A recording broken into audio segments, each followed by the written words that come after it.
إن الحمد لله نحمده ونستهديه ونستغفره ونتوب إليه من شرور أنفسنا ومن سيئات أعمالنا. من يهد الله فهو المهتدي ومن يضلل فلن تجد له وليا مرشدا.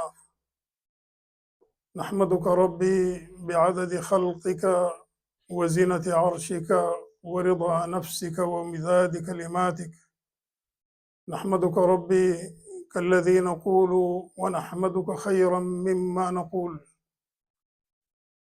ألا إن أصدق الحديث كلام الله، وخير الهدي هدي محمد صلى الله عليه وسلم، وأن شر الأمور محدثاتها، وكل محدثة بدعة، وكل بدعة ضلالة، وكل ضلالة في النار. اللهم أجرنا من النار ومن غضب الجبار. ونصلي ونسلم ونبارك على عبد الله ورسوله وصفيه وخليله نبي الله المرتجى ورسول الله المرتضى محمد صلى الله عليه وسلم، وعلى آل بيته الطيبين الطاهرين وصحبه الغر الميامين ومن تبعهم بإحسان إلى يوم الدين. يا أيها الناس اتقوا ربكم الذي خلقكم من نفس واحدة وخلق منها زوجها وبث منهما رجالا كثيرا ونساء، واتقوا الله الذي تساءلون به والأرحام إن الله كان عليكم رقيبا. يا أيها الذين آمنوا اتقوا الله وقولوا قولا سديدا يصلح لكم أعمالكم ويغفر لكم ذنوبكم، ومن يطع الله ورسوله فقد فاز فوزا عظيما. إخوتي الكرام، أوصيكم ونفسي المقصرة المذنبة بتقوى الله، وأستفتح بالذي هو خير. يقول الله تبارك وتعالى في سورة آل عمران بعد أعوذ بالله من الشيطان الرجيم: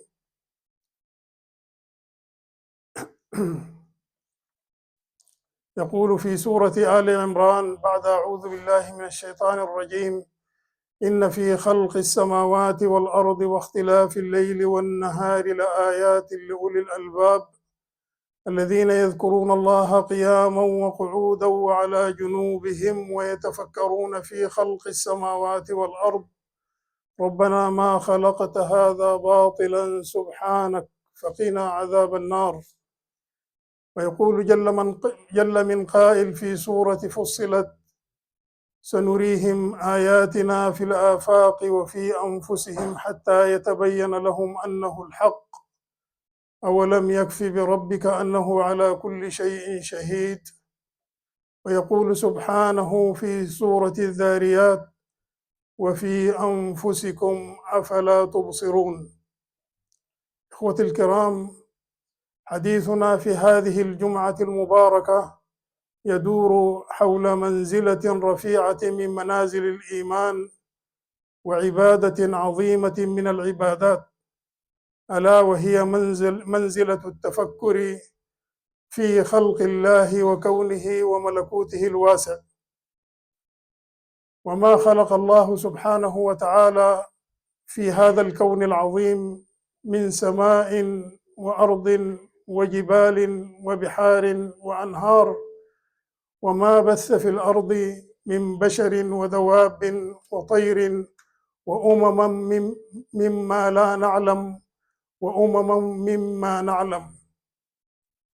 وقد بين الله سبحانه وتعالى وحبب إلينا ورسوله الكريم التفكر في خلقه وفي ملكوته وفي نعمائه العظيمة، وحذرنا سبحانه وتعالى ورسوله الكريم عن التفكر في ذات الله العلية المقدسة.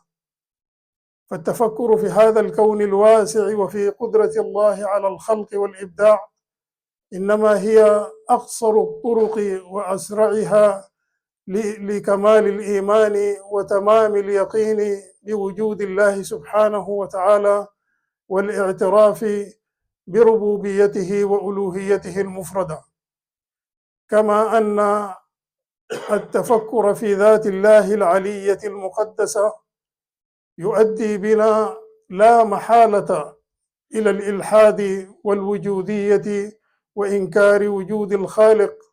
أسأل الله العلي العظيم لي ولكم السلامة من هذه المهالك. بين الله سبحانه وتعالى في آية كريمة من سورة غافر أن خلق السماوات والأرض أكبر وأعظم من خلق الإنسان، رغم التعقيد الشديد الذي يوجد في خلق الإنسان وما حواه جسم الإنسان من أعضاء تؤدي تلك الوظائف المعقدة التي نعلمها والتي لا نعلمها. وسنفرد خطبة اليوم إن يسر الله سبحانه وتعالى أن نتناول شيئا يسيرا من الإعجاز في خلق الإنسان بما تيسر من علم يسير. أما ما خفي عنا من خلق الإنسان من حقائق فهي في علم الله، وهذه أعظم وأكبر، والله هو العليم الخبير بها.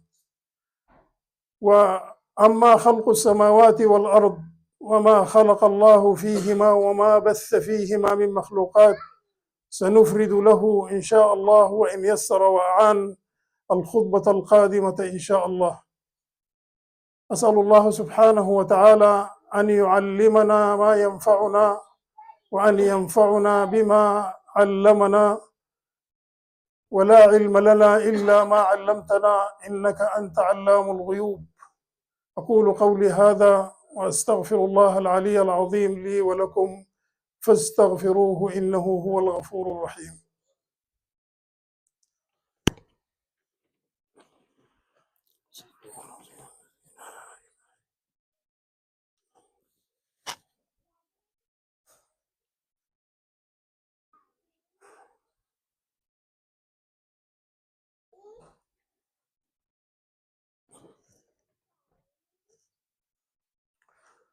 الحمد لله الذي بنعمته تتم الصالحات، الحمد لله كما ينبغي لجلال وجهه وعظيم سلطانه. نحمدك ربي كما أعطيت ونشكرك ربي كما أسديت، فأهل أنت أن تحمد وحق أنت أن تحمد. أنت الله لا إله إلا أنت الفرد الصمد. ونصلي ونسلم ونبارك على أشرف خلق الله نبينا محمد صلى الله عليه وسلم وعلى آل بيته وصحبه والتابعين ومن تبعهم بإحسان إلى يوم الدين. إخوتي الكرام، بدأ الله سبحانه وتعالى خلق الإنسان بادئ ذي بدء من الطين، ثم من نطفة جعلها سبحانه في قرار مكين. حدد لنا كل شيء منذ استقرار تلك النطفة في أرحام الأمهات إلى خروج ذلك الكائن الذي تتم بوجوده عمارة الأرض وصلاحها. وقد خلق الله سبحانه وتعالى هذا الجسد الذي نتنعم به ويتنعم به كل منا. خلق أول ما خلق فيه الرأس، وفي هذا الرأس خلق الله سبحانه وتعالى المخ، ذلك المكون الهلامي المستدير. أوجد الله فيه سبحانه وتعالى 15 مليار من الخلايا العصبية التي تتولى وظيفة إرسال تلك الإشارات إلى جميع أعضاء الجسد الظاهرة والباطنة، ما نعلم منها وما لا نعلم، لكي تؤدي وظيفتها في تحريك هذا الجسد الذي نتحرك به. أوجد الله سبحانه وتعالى كذلك في رأس الإنسان العينين، وما فيهما من معجزة وإعجاز باهر وقدرة عظيمة. هذان العضوان اللذين نبصر بهما ونتبين بهما الأشياء. جعل الله سبحانه وتعالى في هاتين العينين مادة تجمدهما وتحفظ حرارتهما ولا نشعر بذلك. أوجد الله سبحانه وتعالى أيضا في رأس الإنسان اللسان، وهو العضو الأصغر حجما والأكثر حركة. أوجد الله فيه سبحانه وتعالى 17 عضلة، وأوجد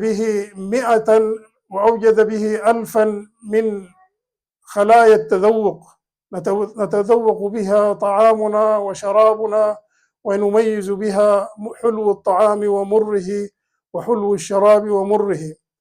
أوجد الله سبحانه وتعالى كذلك في اللسان خصائص أخرى، فبه ننطق وبه نتكلم وبه ننطق تلك اللغات.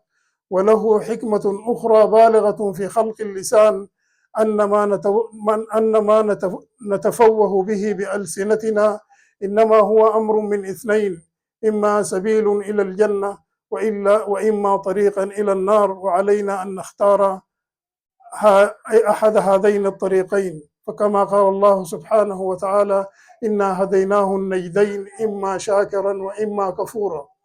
أوجد الله سبحانه وتعالى وخلق بعظمته أيضا الأسنان في رأس الإنسان، بهما نمضغ الطعام لكي يسهل مروره على الحلق ونزوله إلى المعدة والأمعاء وعاء الهضم.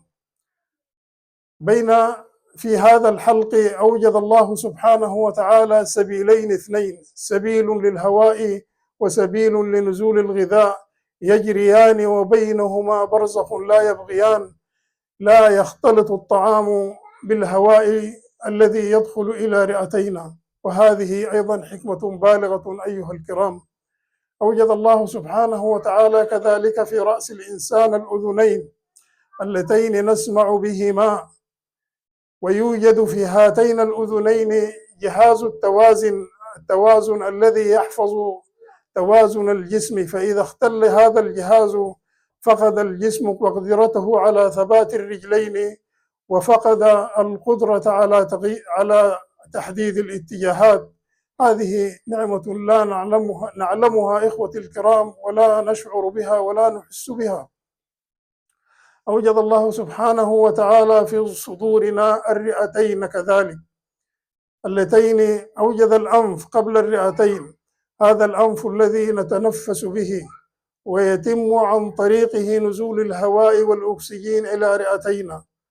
هذا الأنف أوجد الله سبحانه وتعالى به خاصية تمييز، نشتم به ونميز روائح الطعام والشراب، ونميز الخبيث من الطيب من الروائح.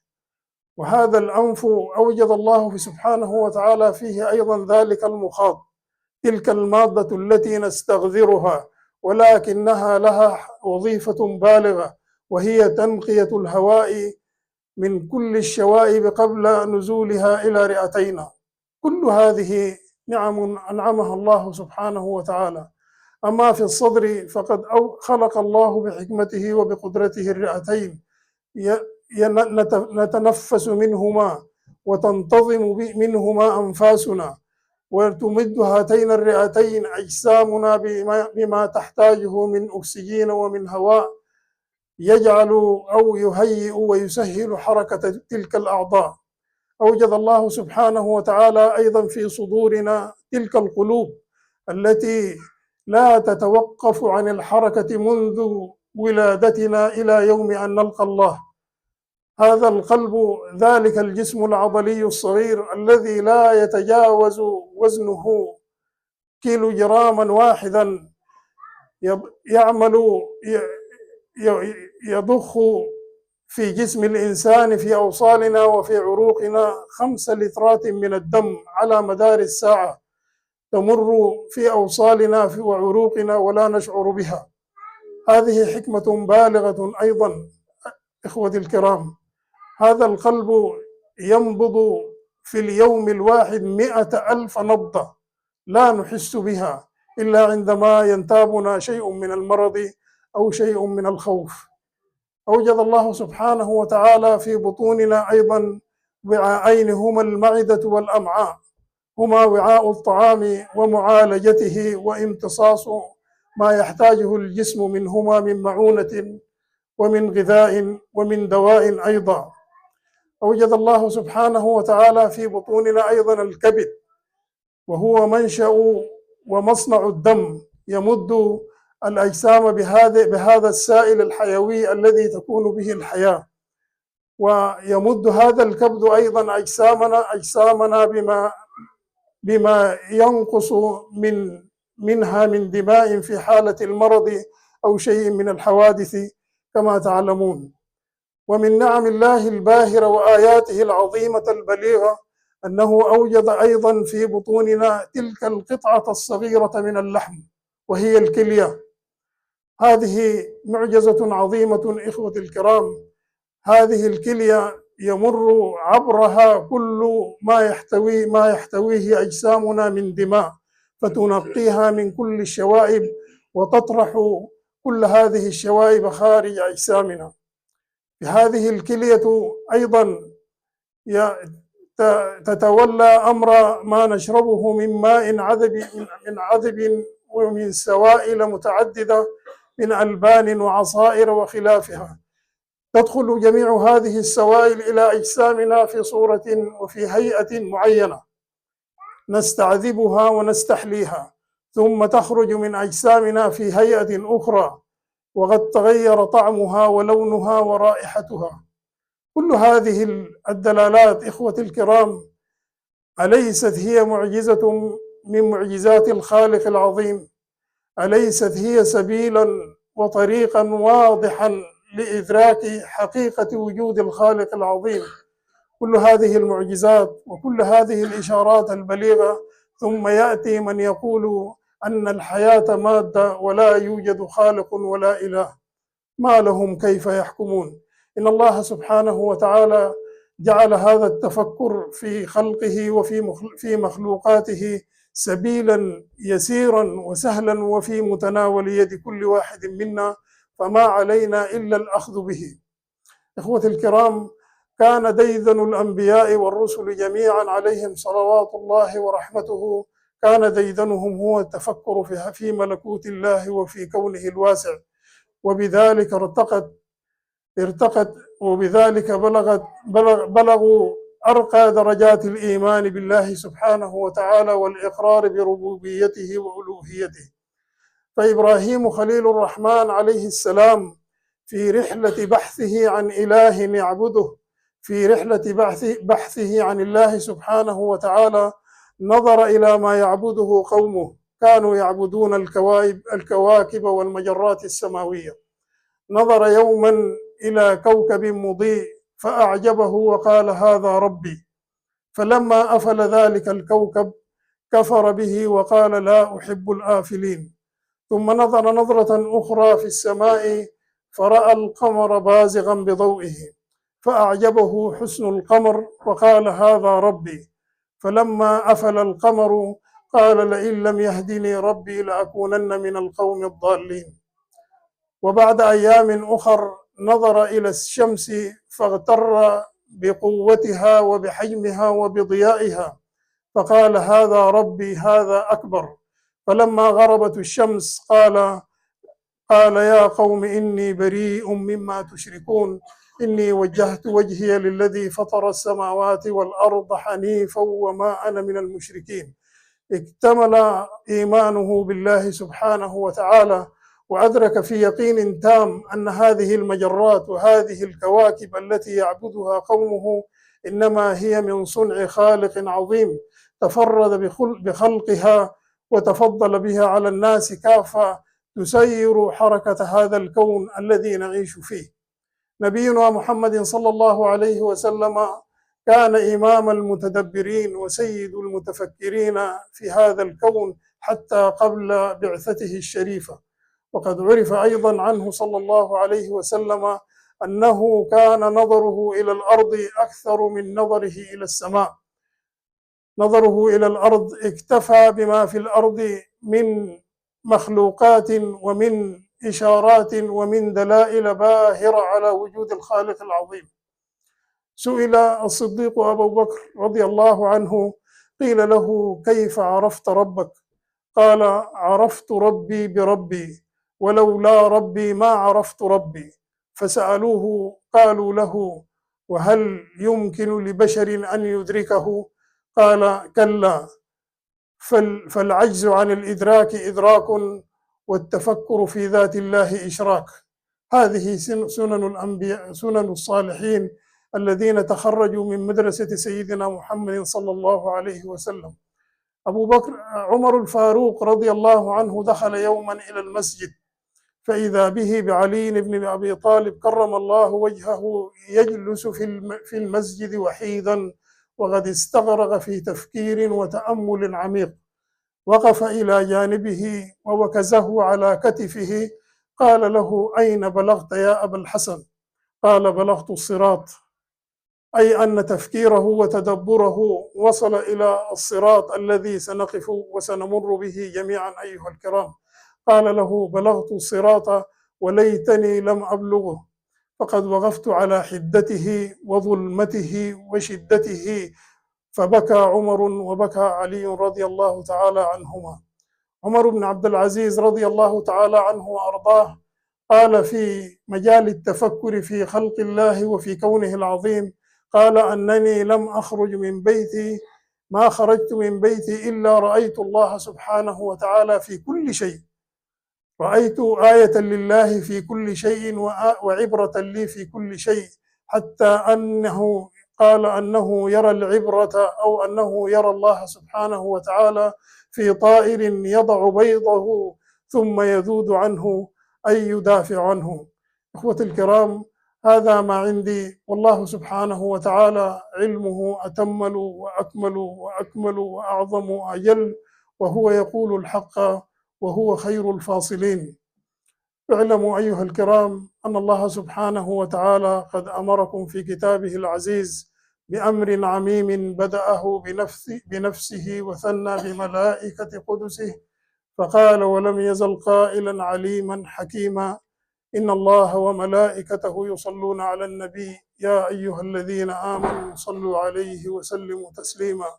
اللهم صل على سيدنا محمد في الأولين، وصل على سيدنا محمد في الآخرين، وصل على سيدنا محمد في الملأ الأعلى إلى يوم الدين. اللهم صل على محمد وأجزه عنا بما هو أهله، وأجزه عنا بخير ما جزيت نبيا عن أمته، وأجزه عنا بخير ما جزيت رسول عن قومه. اللهم بلغنا رضاه. اللهم يا رب أسقنا بيده الشريفة شربة هنيئة مريئة لا نظمأ بعدها أبدا. اللهم صل على سيدنا محمد عدد ما ذكره الذاكرون، وعدد ما غفل عن ذكره الغافلون. إخوة الكرام، تفضل أخ كريم بسؤال عن ما هو الحكم في حالة أن هنالك شخص يصلي وبجانبه شخص آخر يتلو القرآن. وقد قال الرسول صلى الله عليه وسلم في هذا قولا واضحا وصريحا وبليغا، قال: ألا أيها الناس، ألا إن كل منكم مناج ربه فلا يجهرن بعضكم على بعض. فإخوة الكرام، الحكم الشرعي في هذه الحالة أنك إذا قمت إلى الصلاة وإلى جنبك أحد آخر يتلو القرآن، فعليه أن يقرأ القرآن في سره، أي لا يجهر بالقراءة، لأن قراءة القرآن بجانب المصلي فيها حكم آخر، أي أن نفس المسلم إنما تنجذب بتلقائية إلى آيات الله وكلماته، فتصرفه عن الصلاة وعن الخشوع فيها، وأنه يقف بين يدي الله سبحانه وتعالى. فهنالك أحد حلين في هذه الحالة: إما أن يقرأ التالي القرآن سرا، أو أن يتنحى المصلي بعيدا عن تالي القرآن بحيث لا يشوش أي أحد منهما على الآخر. بلغنا أيضا إخوة الكرام أن أخ عزيز اسمه بابكر إدريس من إخواننا قد تم عقد قرانه اليوم. اللهم بارك له، اللهم بارك له، اللهم بارك له، اللهم اجعل بينهما على خير وفي خير. اللهم ارزقهما ذرية صالحة، اللهم ارزقهما ذرية صالحة، وامرأ حياتهما سعادة وحبورة وإلفة ومودة وحبا برحمتك يا أرحم الراحمين.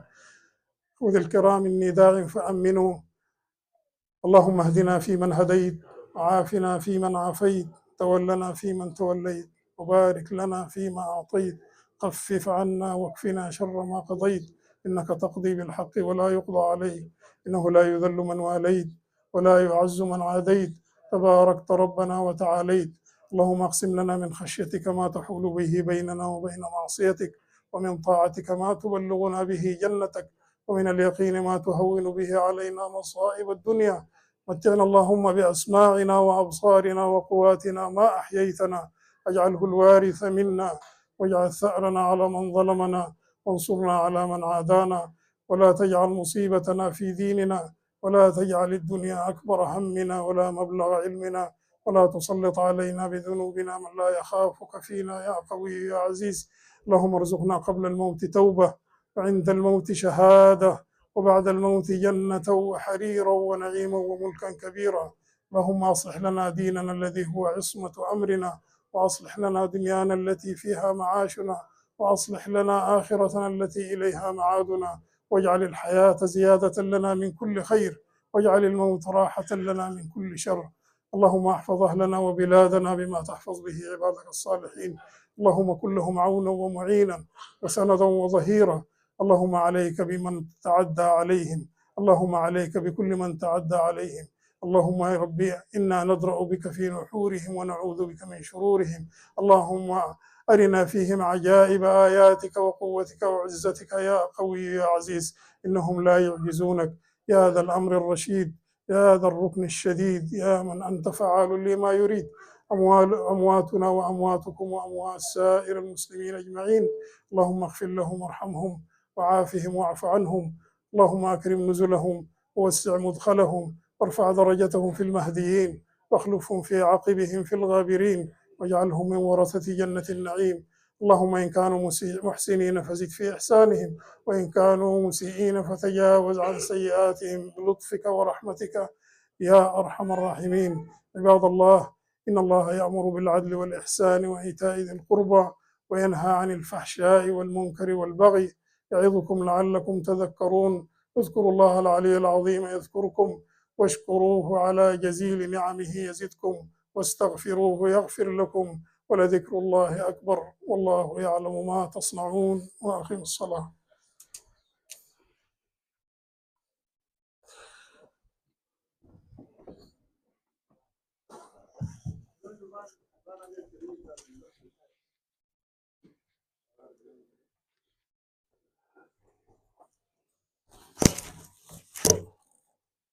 الله أكبر الله أكبر. أشهد أن لا إله إلا الله. أشهد أن محمدا رسول الله. حي على الصلاة، حي على الفلاح، قد قامت الصلاة، قد قامت الصلاة. الله أكبر الله أكبر. لا إله إلا الله.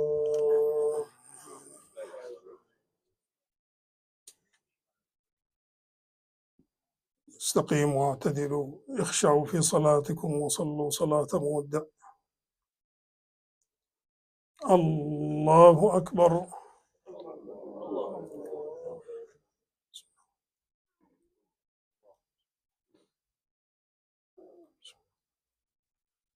الحمد لله رب العالمين الرحمن الرحيم مالك يوم الدين. إياك نعبد وإياك نستعين، اهدنا الصراط المستقيم، صراط الذين أنعمت عليهم غير المغضوب عليهم ولا الضالين.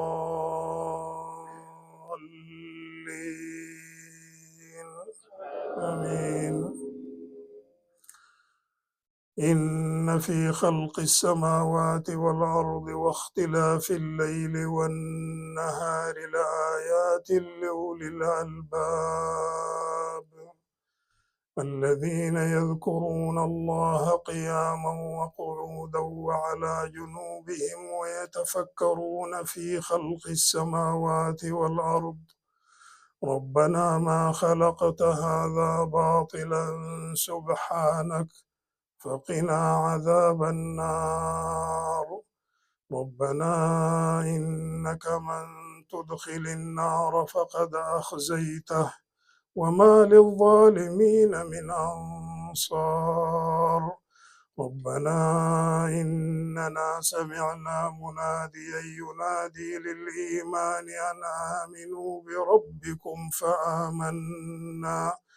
ربنا فاغفر لنا ذنوبنا وكفر عنا سيئاتنا وتوفنا مع الأبرار. ربنا وآتنا ما وعدتنا على رسلك ولا تخزنا يوم القيامة إنك لا تخلف الميعاد. الله أكبر.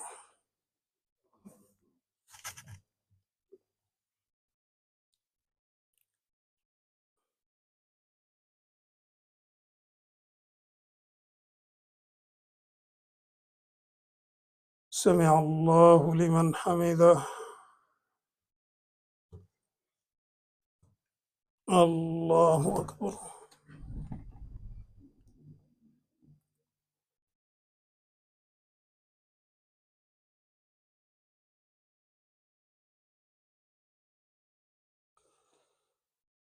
الله أكبر.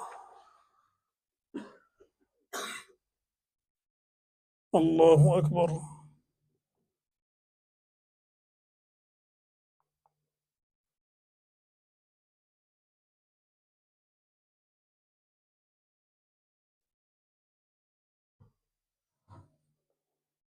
الله أكبر. الحمد لله رب العالمين الرحمن الرحيم مالك يوم الدين. إياك نعبد وإياك نستعين اهدنا الصراط المستقيم صراط الذين أنعمت عليهم غير المغضوب عليهم ولا الضالين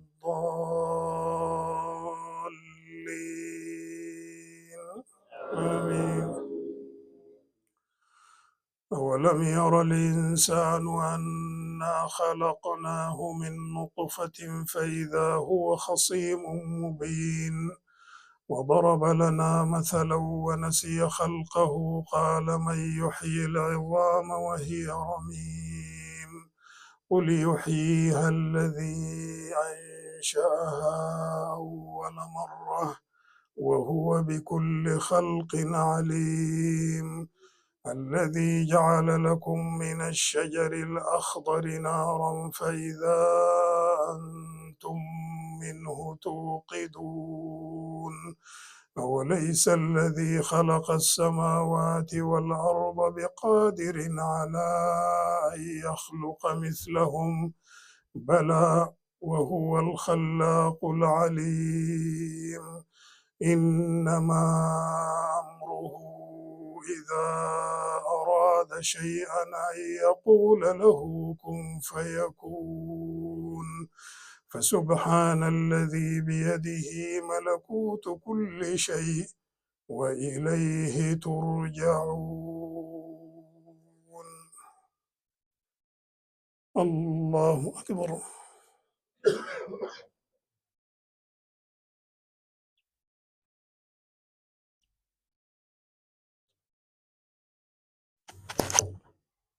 سمع الله لمن حمده. الله أكبر.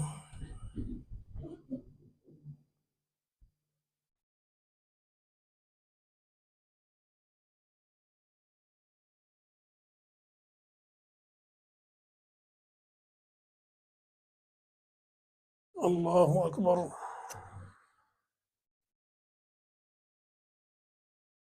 الله أكبر.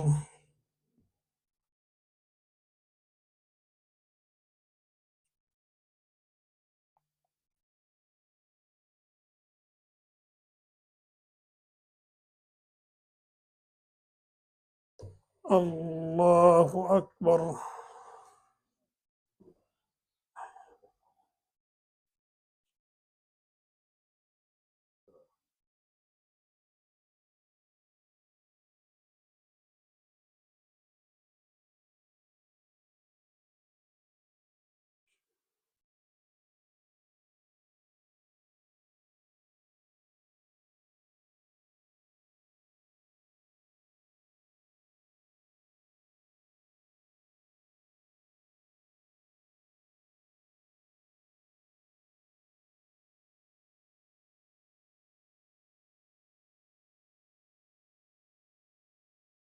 السلام عليكم ورحمة الله. السلام عليكم ورحمة الله.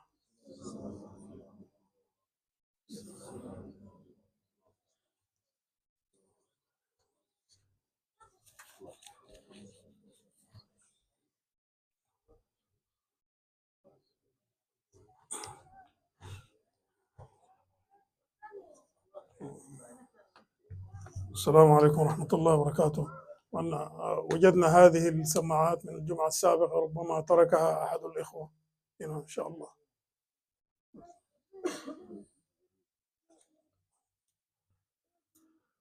بسم الله. الأخوة الكرام، السلام عليكم ورحمة الله وبركاته.